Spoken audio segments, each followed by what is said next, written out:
मी सर्व मन बायकोनं मन सारखं करत तरी बाई म्हणते लढाई करत नाही. आहो भाऊ बायकोन सांगे कसा वागत असेल दोन्ही नवरा बायको हसत राहतो म्हणे यांनी आयडिया लिहिली पुढे म्हणे भाऊ आता आहे रे म्हणे काय मी सर्व मन बायकोनं मन सारखं वागत तरी मन बायको दिनभर मग 3 दांगडो घालत म्हणे. तू बायकोन सांगे असं कसं वागत रे तुम्ही दोन्ही हसतच राहतच म्हणे. तो म्हणे भाऊ तू ना घरमा जो दांगडो तोच म्हणा घरमा विषय फक्त मी जगानी पद्धत बदलाय टाकेल म्हणे कसं म्हणे आमना घरमा जर दांगडो आहे ना मन बाहेर आणता राहता लाटणं उडी फेकत लागणं ते ती असंच नाही लागणं ते मी असत पण दांगडो ते म्हणा बी घरमाशे म्हणजे बिन दांगडो घर नाही पण त्याला काय त्याला असं वाट की मनात घरमाचे बाय तो म्हणे महाराज बायको बद्दी वायबारचे कोणा बी समोर डोकं लाय देत कोणा बी समोर दांगडो करत मी ऐकली ना मला बी रात पास करणी होती. बऱ्याच ठिकाणी पशी जात माणूस मुक्कामी राहायचा महाराज तुम्हाला पायन पुणे 2 बिघा वावरले ना बर महाराज तुम्हाला पायन पुणे गाडी बी लेवाय गेली महाराज तुम्हाला पायन पुणे बायको बी भेटली महाराज तुम्हाला पायन पुणे अरे तुम्हाला पायना पुणे 4 वाजा डिनार रे भाऊ जो उदीर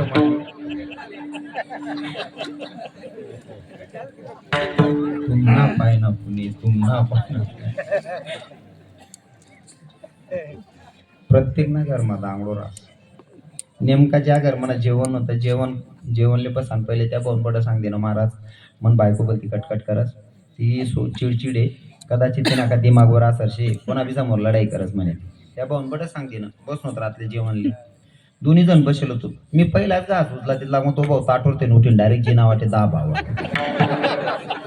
म्हणतो पहिलेच सांगे भाऊ आपली बायको येडी ऐकून चालली तू राही जाईन मी ठोकायचा मी बी त्या मागेची नावला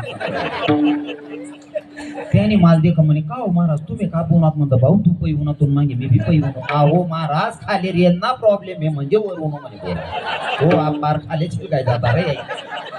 मला खाता पैत फिरलो पण या मोबाईलच नाही इतका सत्यानाश करेल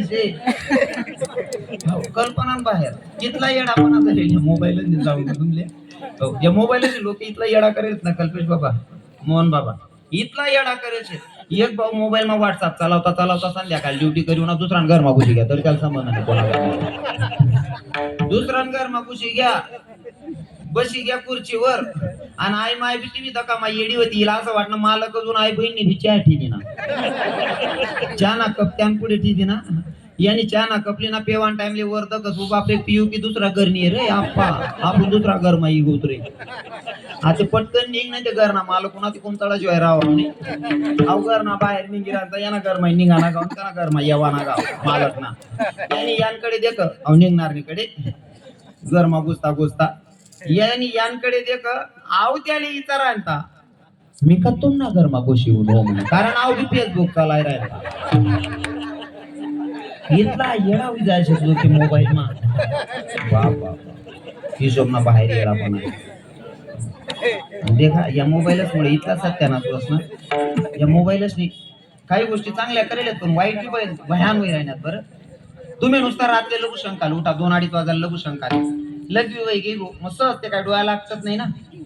सहज डोळ्या लागतात नाही मग माणूस सहज टाइमपास म्हणेन डोळ्या लागतील भाऊ म्हणशील मोबाईल देखत बसा तुम्हाला 2-2:30 वाजाले सहज डोळ्या लागतात नाही म्हणशील मोबाईल दाखवा त्या टाइमले म्हणता येईल जागी जाऊ द्या हो म्हणी 2-2:30 वाजाले मोबाईल मा बोटे घालवाय ना तुम्ही सकाळी मग सांगा नाही तेवढी एक कप चहा देना तिले सांगा ना कोण होती रातले हो बाप हो अक्का कोणी नाही होत हो काकू बेकार काम आहे मोबाईल न लई सत्यानाश केलाय राव काही गोष्टी चांगल्या काही गोष्टी बेकार रात्री झाल्या मोबाईल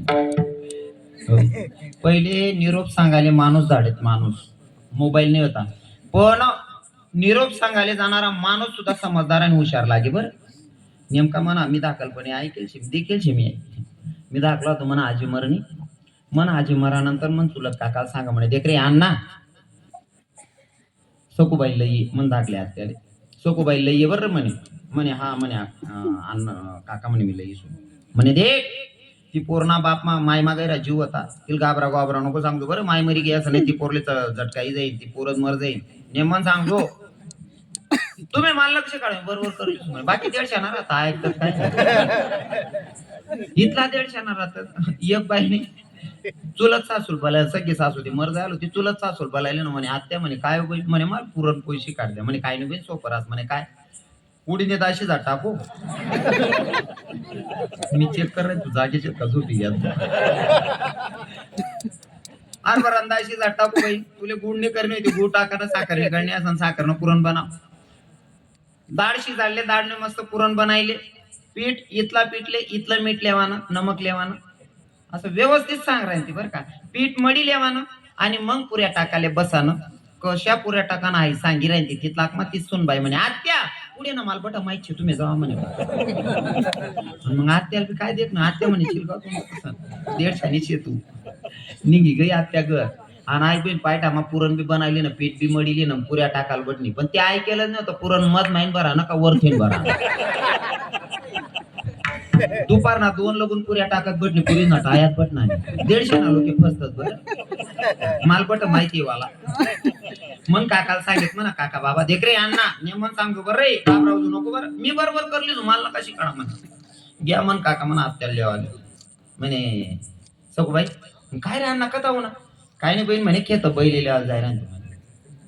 मग बैले लेवाल भाऊ जायरा ना बाईना स्वभाव रास मायर ना पुत्र जर दिखलं तरी तिला आनंद होत बिचारी लावते चुलत भाऊ होता मन आत्याने स्वयंपाक लाय दिना शिलगाय द्या त्याले बंद कर द्या चटाडा